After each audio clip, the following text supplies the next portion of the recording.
तो dragon ball काकुमे के new chapter में आप लोग का स्वागत है। एंड इस चैप्टर में तुम लोग को बहुत कुछ देखने को मिलने वाला है। स्पेशली इस चैप्टर में हम लोगों ने यूनिवर्स 9 को देखा है, जहाँ पर हमारे टीएन, क्रिलिन एंड यामचा गए थे। तो चलो इस वीडियो को शुरू करते हैं मेरे बहन के भाई। बट एक सेकंड, मेरी तो बहन ही नहीं है।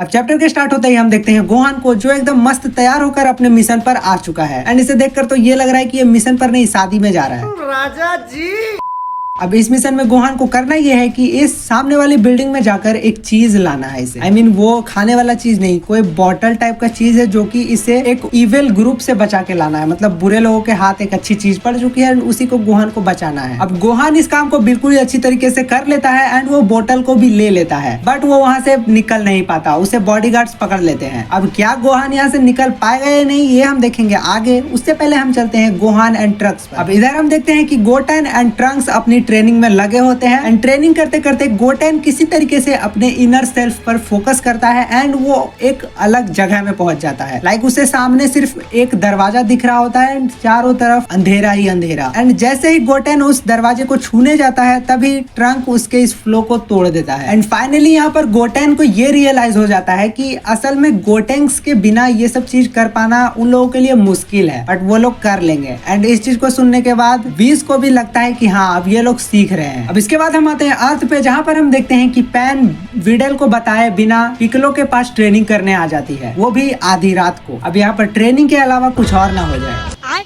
अब यहाँ पर एक चीज नोटिस करने वाली है कि हम लोग पैन को देख रहे हैं जो कि ट्रेनिंग करने आई है। मतलब कि हो सकता है कि इस मांगा में हमें पैन की रियल पोटेंशियल दिखाई जाए। और तुम्हें इस चीज पे क्या लगता है, क्या पैन ने अपने सुपर सैयन 1 को अनलॉक कर लिया होगा? एनीवेज, इसके बाद हम देखते हैं फ्रॉस्ट एंड हिट को, जो कि अपनी बैटल शुरू करने वाले हैं। अब यहाँ पर पहला अटैक हिट करता है, जो कि अपने पहले अटैक से ही फ्रॉस्ट के तोते उड़ा देता है। अब ये मुक्का इतना ज्यादा जोरदार था कि फ्रॉस्ट के लाइक आंख और मुंह से ब्लड निकलने लगता है, बट फिर भी वो किसी तरह से हैंडल कर लेता है उस चीज को। एंड फिर वो हिट पर अटैक करता है, बट हिट को उससे कोई फर्क नहीं पड़ता। एंड इसके बाद हिट जो करता है वो तुम देखो, लाइक वो इतनी स्पीड से इधर उधर मूव करता है कि लगता है कि चारों तरफ से हिट ने अपने क्लोन बना दिए हैं। एंड उसी स्पीड के साथ वो फ्रॉस्ट पर इतने अटैक करता है कि वो उसका एक पैर ही उखाड़ देता है। अब इस अटैक के बाद आई डोंट नो कि फ्रॉस्ट कुछ कर भी पाएगा यहाँ पर, क्योंकि उसकी आईज बंद होने लगती है एंड वो बेहोश होने लगता है। अब फ्रॉस्ट के साथ आगे होगा क्या, वो हम देखेंगे आगे। उससे पहले हम आ जाते हैं वेजिटा पर। अब यहाँ पर वेजिटा कॉलीफ्लावर, केल, काबा और ब्रॉली को एक सुनसान जगह पर लेके आता है, वो भी रात को। एंड बोलता है कि अब हम डेली रात को यहीं पर आकर अपने ट्रांसफॉर्मेशन के साथ प्रैक्टिस करेंगे। अब ऐसा क्यों? क्योंकि किंग एंड बाकी विलेजर्स अगर इन्हें देख लेंगे इनके फॉर्म को यूज करते हुए, तो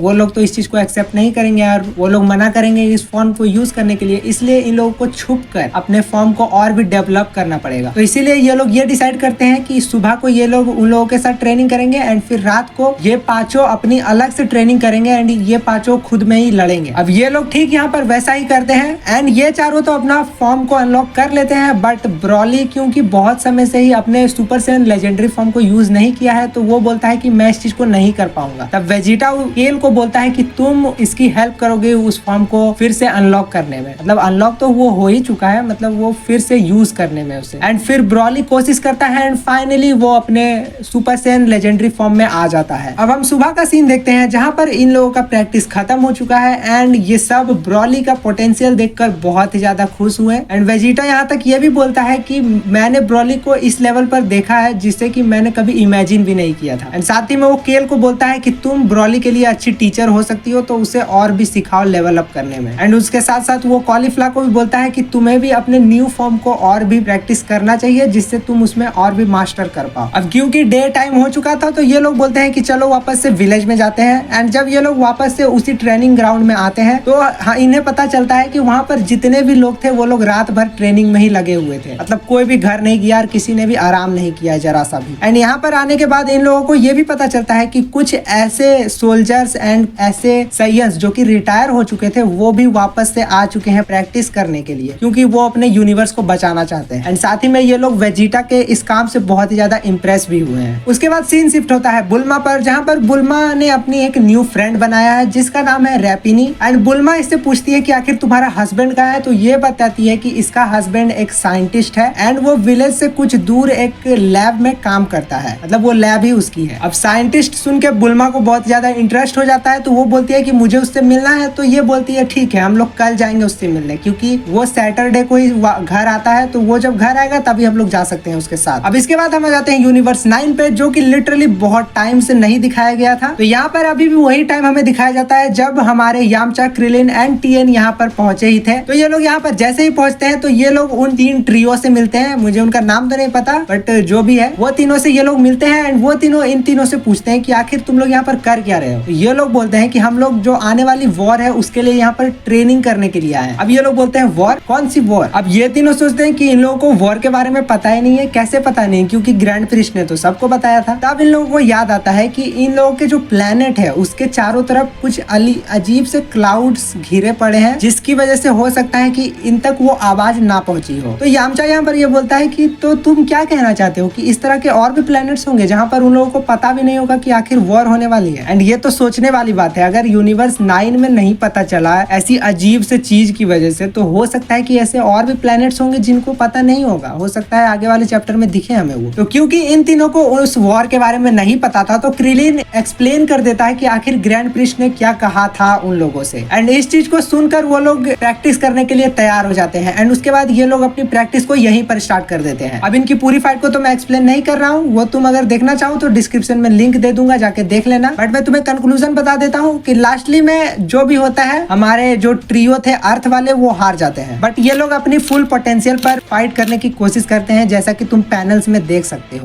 अब यहाँ पर हम आते हैं यूनिवर्स 9 के God of destruction and supreme काय पर, जहाँ पर ये लोग कुछ चीज को लेकर बात कर रहे होते हैं, जहाँ पर ये लोग बोलते हैं कि हम लोगों के पास सिर्फ 2 साल का समय है इस चीज को करने के लिए। एंड तभी इनके यूनिवर्स का एंजल ये बात सुन लेता है एंड वहाँ पर आके पूछता है कि आप फिर तुम लोग किस चीज पर बात कर रहे हो। तो ये लोग उसे इस चीज के बारे में बताने से पूरी तरीके से मना कर देता है। ये लोग बोलते हैं कि हम लोग कोई चीज पर बात कर ही नहीं रहे, मतलब ये लोग कुछ तो अपने एंजल से ही छुपा रहे हैं। एंड हमने टूर्नामेंट ऑफ पावर के दौरान भी देखा था कि इनके यूनिवर्स का जो एंजल था वो बहुत ही ज्यादा अलग है, बाकी सारे एंजल से बहुत ही ज्यादा अलग है। लाइक ये बहुत ज्यादा क्रीपी वाइब देता है एंड थोड़ा सा अजीब भी लगता है ये देखने में। एंड हो सकता है कि इस मांगा में हमें इसके यूनिवर्स के एंजल का कुछ लफड़ा देखने को मिल जाए। इसके बाद हम आ जाते हैं क्रिलिन, यामचा एंड टीएन पर, जहाँ पर इन लोगों को एक सेफ जगह ले आया गया है जहाँ पर ये लोग आराम कर सकते हैं। एंड इन लोगों को चोट भी लगी है तो इन लोगों को मरहम पट्टी भी कर दी गई है। एंड यहाँ पर लाकर जो हमारा बरगामो है वो टीएन से पूछता है कि आखिर तुम्हारे पास ये तीसरी आंख क्यों है, ये किस काम की है। तो टीएन यहाँ पर एक्सप्लेन करता है कि ये जो थर्ड आई है ये इनके क्लैन के कुछ ही लोगों के पास देखने को मिलता था एंड उनमें से एक टीएन भी था। एंड इस चीज को बहुत सारे लोग लाइक कर्स की तरह देखते थे एंड बहुत सारे लोग डिवाइन पावर की तरह देखते थे। उसके बाद यामचा यहाँ पर ये बोलता है कि ट्रेनिंग तो हम लोग कर रहे हैं बट उसके बिना ये पूरा हो पाना मुश्किल है। तो ये लोग बोलते हैं आखिर तुम किसकी बात कर रहे हो। तो ये लोग बोलते हैं गोकू के बारे में। ये लोग बताते हैं कि वो यूनिवर्स 9 में जब वो सील हो रहा था तब वहीं पर फंस चुका है एंड वहां से नहीं निकल सकता। एंड उसके बिना हम लोग का ये वॉर जीतना बहुत ही ज्यादा मुश्किल हो सकता है, क्योंकि तुम्हें सबको पता है कि यूनिवर्स में वो सबसे ज्यादा स्ट्रांग है भाई। तो यामचा यहाँ पर बोलता है कि